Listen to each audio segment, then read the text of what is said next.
Exploring the Analects, Episode 11, Passages 13.24 and 17.13. The Village Worthy. Hey folks, this is Elliott Bernstein. Thanks for joining me for Episode 11 of Exploring the Analects. In this episode, we'll be talking about being a people pleaser, perfectionism, reputation, and the idea of the so-called village worthy through a discussion of passages 13.24 and 17.13 of the Analects. We'll read the passages in Chinese and English, explain their basic meaning, and discuss the historical and cultural context to provide a deeper understanding. After that, we'll analyze the language found in the passages as a way to learn new words and phrases in classical Chinese and modern Mandarin. You can listen and follow the episode guide on analects.net, where you'll also find the characters for the passages and key terms in this episode. Check it out and let me know what you think. You can always reach me at elliott@analects.net. All right then, let's get started. This is my informal interpretation of passages 13.24 and 17.13. Remember, this isn't a translation, but I wanted to capture something about the spirit of the passages that sticks with you for the rest of the episode. He told me, "Don't be fooled. The goody two-shoes isn't really all that good." So, having a spotless reputation doesn't mean you're actually one of the good ones? I replied. Yup. I thought for a second. All right. Well, if you can't trust people's opinions, what about being a contrarian? I mean, what about the guy everyone hates? That's a problem too. Okay, I give up, I sighed. Then how can you tell who's got it right? So he spelled it out for me. First, be clear on what it means to do good. If the people you see doing good like you, and the people you see doing bad dislike you, then maybe you're on to something. Just a note before we get started with the Chinese passages and their translations.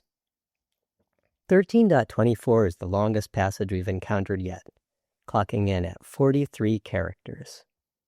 It contains 4 phrases, so I'll pause after each Chinese phrase and give its English translation.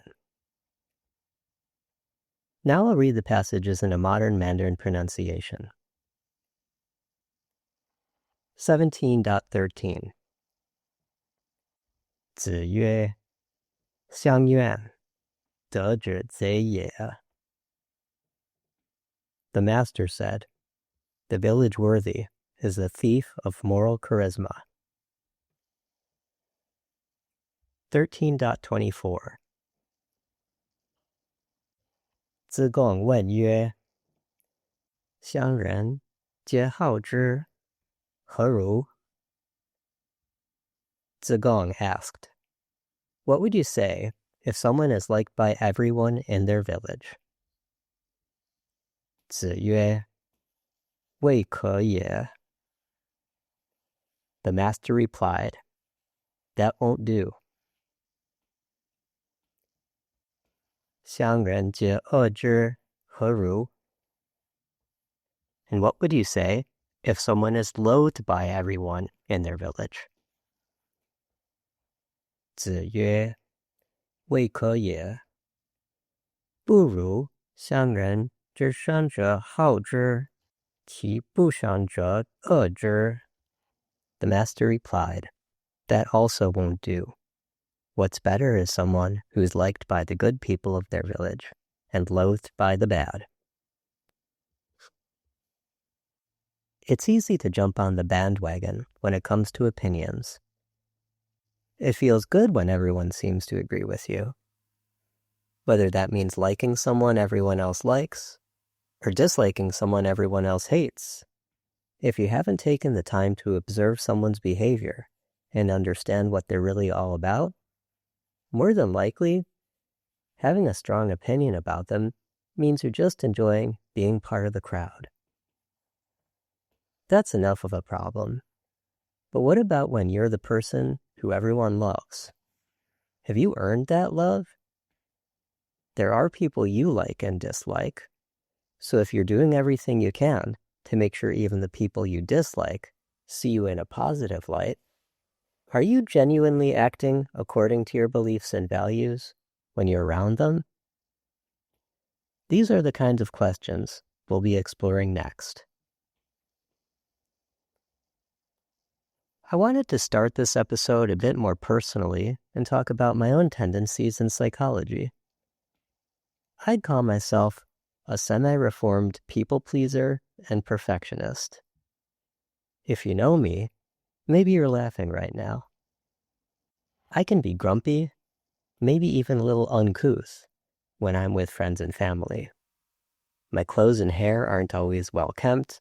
In fact, I'm probably a bit of a mess more often than not. So what's this people-pleasing and perfectionism I'm talking about? Well, I'd say it's pretty situational, mostly at work and in social situations. So let me give you a few examples of where I've found myself doing this in my own life. I'll start off with perfectionism. Now, I've played a lot of video games in my life, probably enough for a whole lifetime, even though I'm only halfway through it if all goes well. Anyway, even as a kid, I'd start a game, make one mistake, and quit. I wanted the top score, a perfect performance. Same thing with piano. I'd be learning a piece, make one mistake, then start over right at the beginning. I never thought it was a problem. I just wanted to get things right. But if you do the same thing when it matters, at work or at school, it is a problem because you rarely, if ever, get things done. It's not just that. When you always put something perfectly polished in front of others, it's harder for them to know what to give you feedback on. The point is, it's easy for perfectionism to slow your progress and hide the real you from others. I've also been a real people pleaser, and I still have this tendency at work and in social situations to this day. I grew up worrying about people disliking me. I suppose everyone does, but not everyone ends up dealing with that fear in the same way. Some people grow out of it. They're comfortable with the fact that not everyone's going to be their biggest fan. Other people never grow out of it. They have this deep-seated need for everyone, even the people they don't like or they don't respect, to have a positive opinion of them. And if I had to put myself somewhere on that scale of, I absolutely do not care if you love me or hate me, to, I need everyone to love me, I'm more toward the please love me side. Not that I need everyone to love me, but I still do fear being hated, or even mildly disliked, by anyone. When I meet someone new, I'll frequently think to myself, I'd better not say anything strange. I don't want to make a bad impression on this person. But what's the problem with that? Well, it's not too different from perfectionism. If you don't show others who you really are, they're going to be giving you feedback on an imperfect impression of you. They won't know what you value and what motivates you, and you'll end up surrounded by people who don't understand you. And when people don't understand you, it's always harder to get things done. Why am I going on about this? Because in this episode, we're focused on the so-called village worthy. Just listen to what 12th century commentator Zigong has to say about the village worthy, and you'll start to understand. The heart of a village worthy desires to be fully accepted by everyone in the world.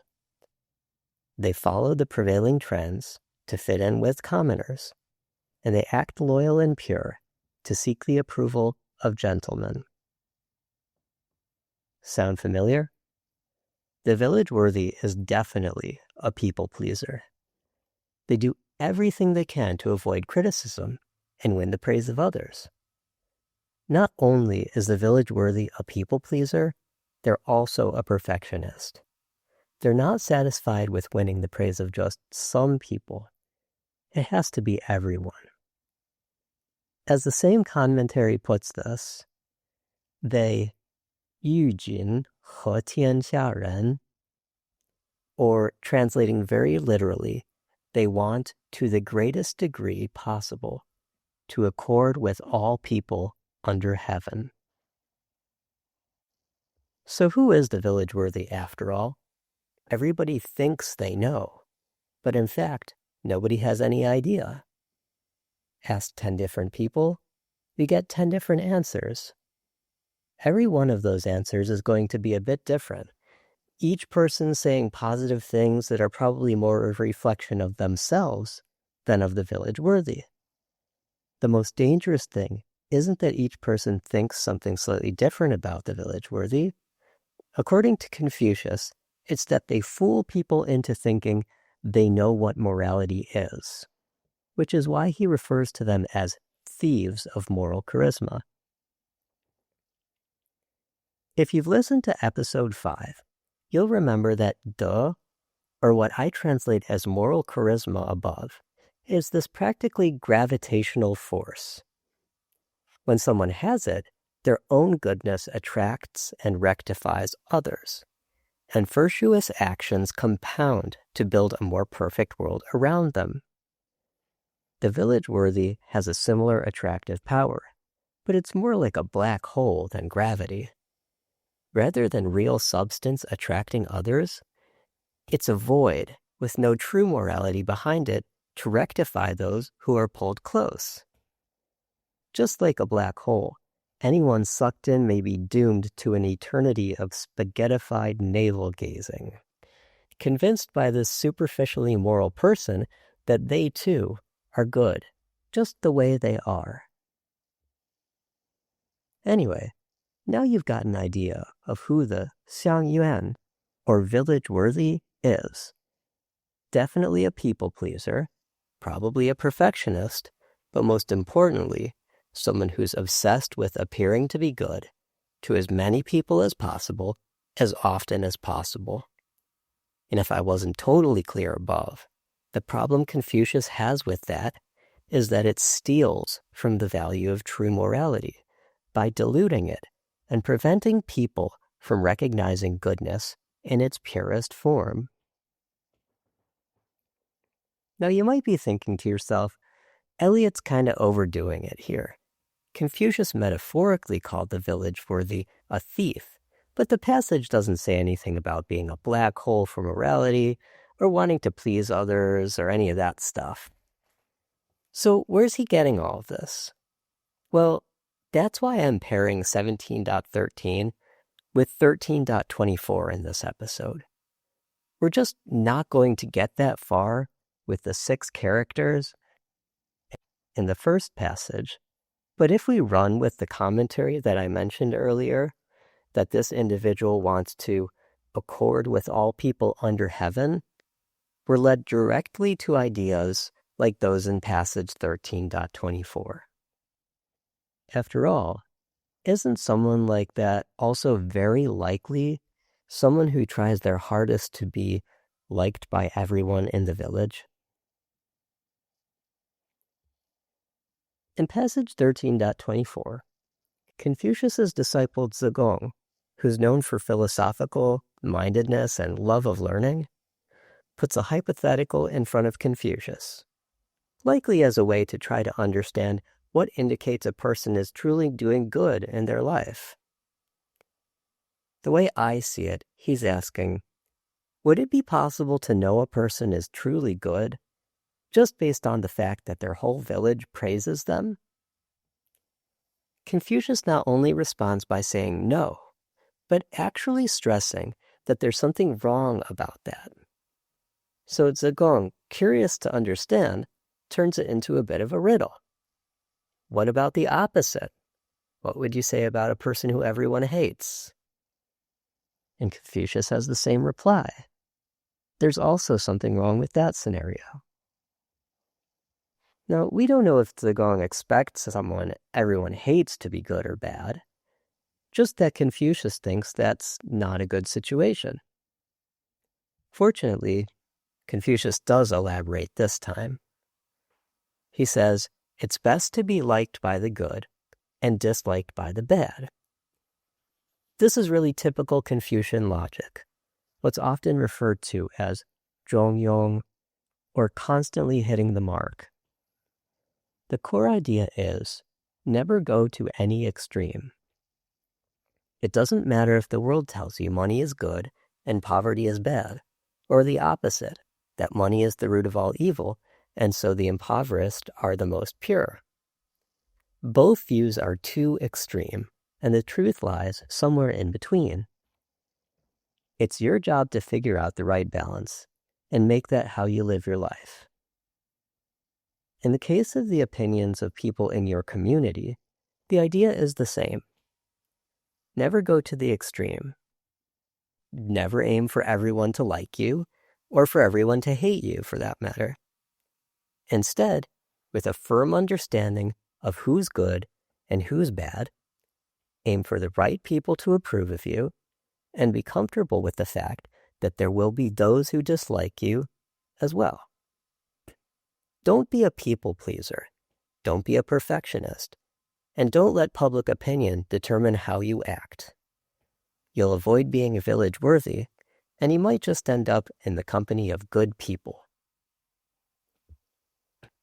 There's one more thing I want to mention about 13.24. Since it's bugging me, maybe it's bugging you too. This passage sounds almost tautological to say someone should be liked by the good and disliked by the bad. At best, it's a flat and lifeless phrase.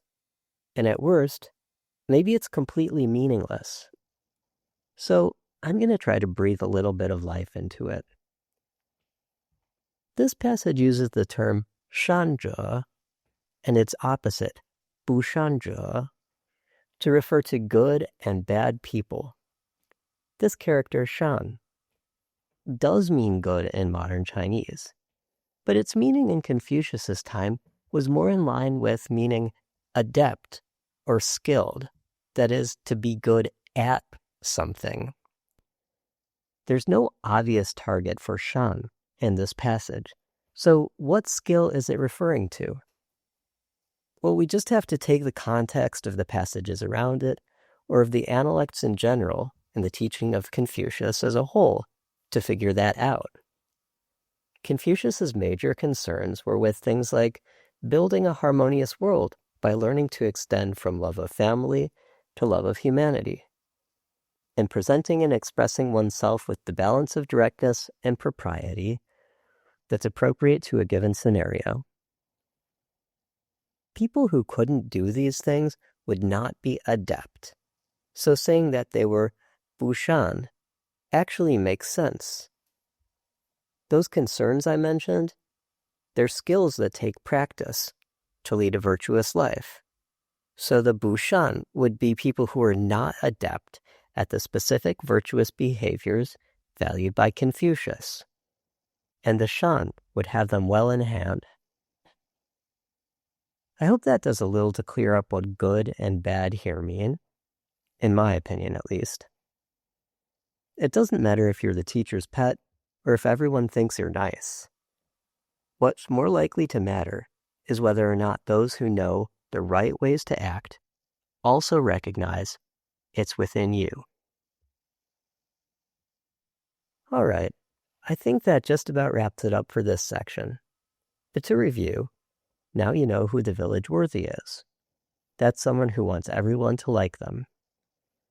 You know why that's not a great quality to have, which is because it confuses people who need strong role models, and it dilutes the effectiveness of those who actually are doing the right thing.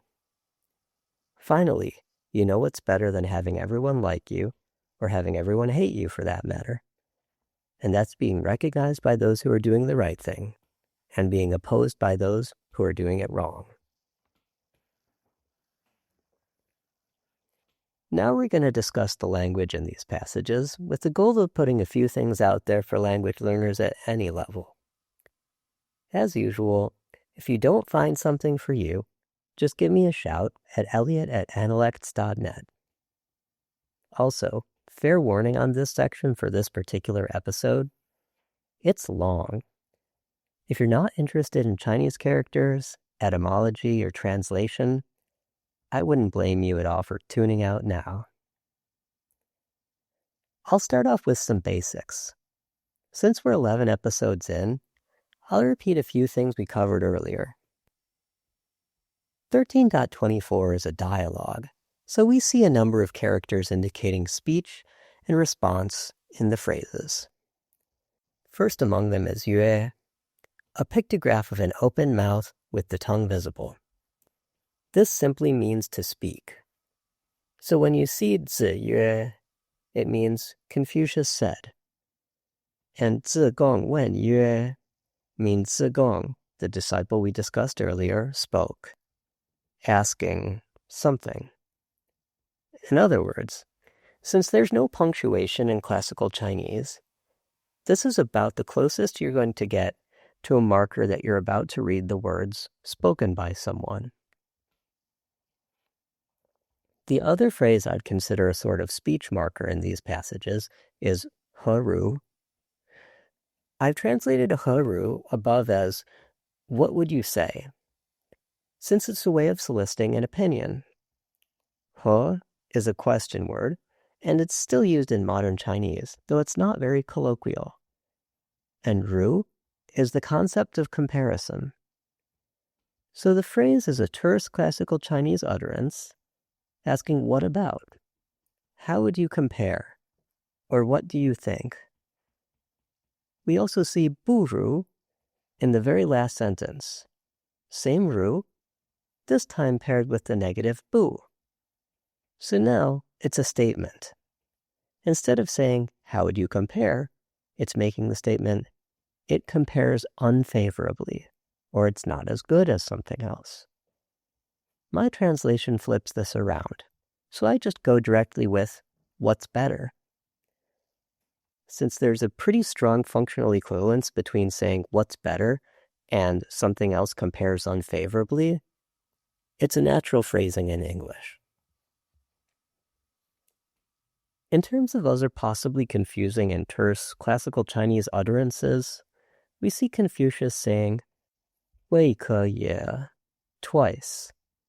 I'll get to this ye when I discuss grammar in a bit, but let's look at this 未可 now. I can think of maybe half a dozen negatives in classical Chinese, and we just mentioned bu above. Wei is another, but it really means not yet. Modern Chinese will help you out here. Wei lai means future, but its components literally mean that which has not yet to come. A wei chengnian ren is a minor, or literally someone who is not yet mature. And wei zhi means not yet known. So where do we get combining wei and ke? Well, this ke is about acceptability, so you could translate it as not yet acceptable. I've rendered it as that won't do, to keep things colloquial, the implication being that you can do better, which is exactly where we get if we follow the logic of the passage. There's something better than everyone liking you, and there's something better than everyone disliking you. At this point, I think you know what it is.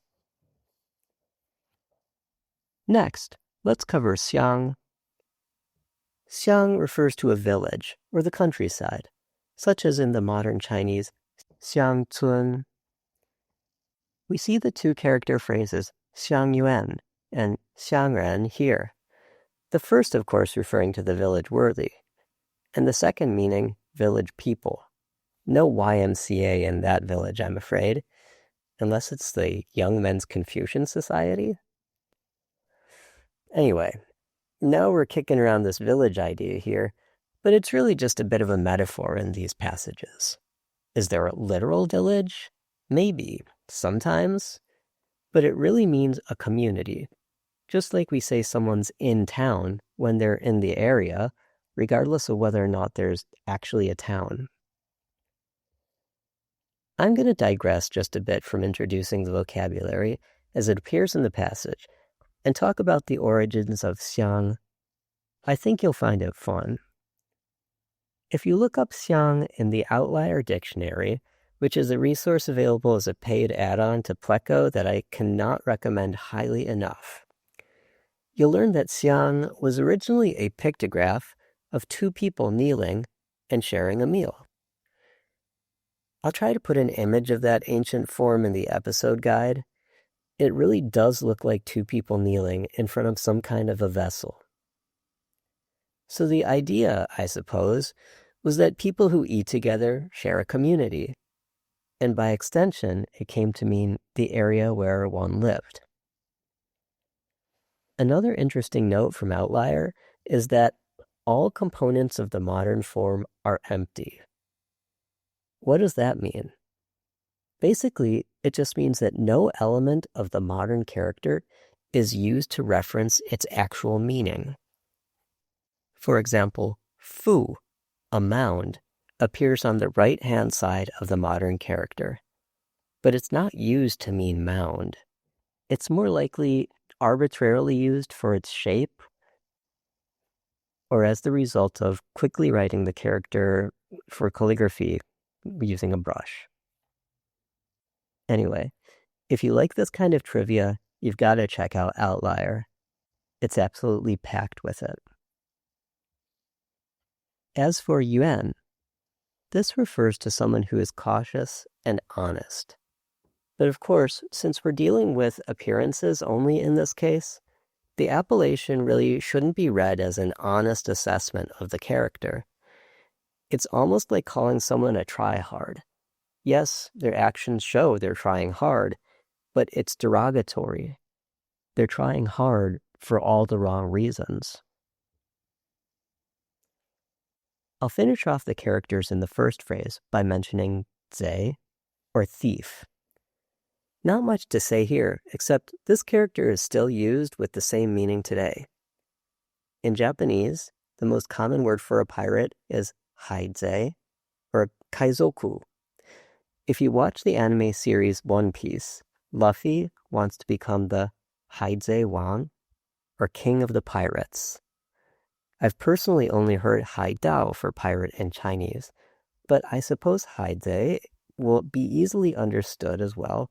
And to be honest, I'm not having all sorts of conversations with people about pirates when I visit China, so maybe it is common.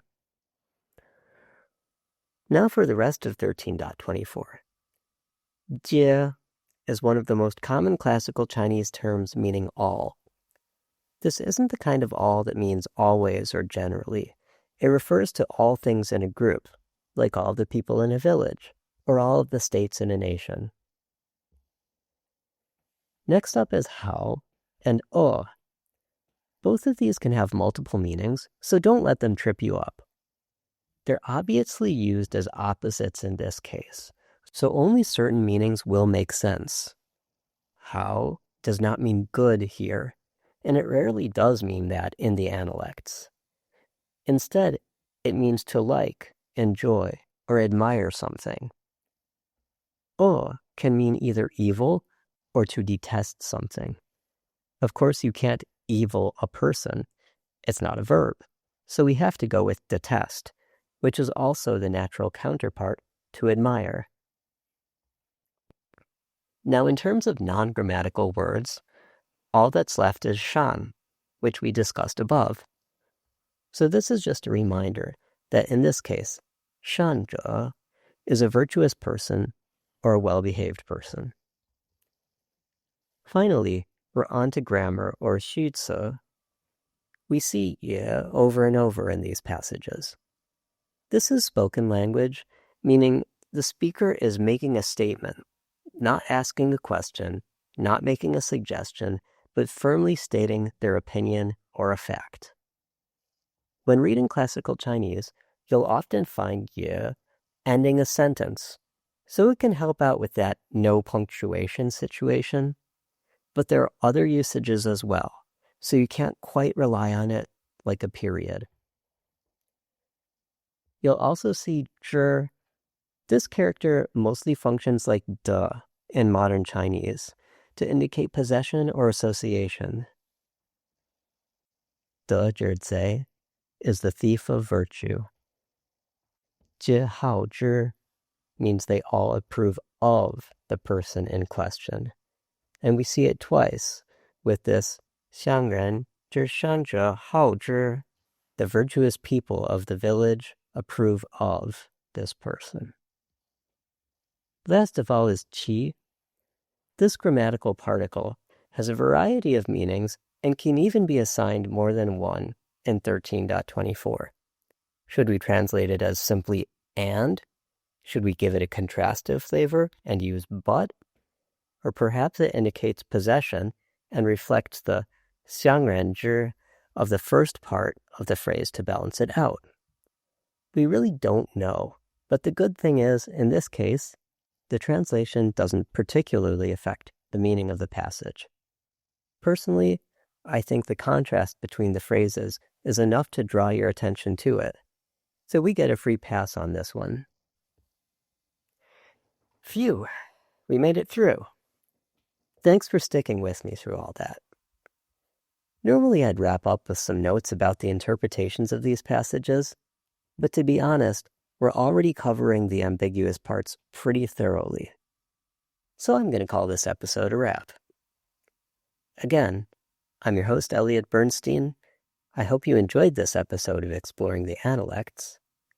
Don't forget to visit analects.net to check out the episode guide and drop me a line at elliott@analects.net if you've got any questions or comments. Join me again next time when we'll discuss passage 1.3, where Confucius reminds us that words and appearances may just as easily be used to deceive as to show us who we should trust. See you there.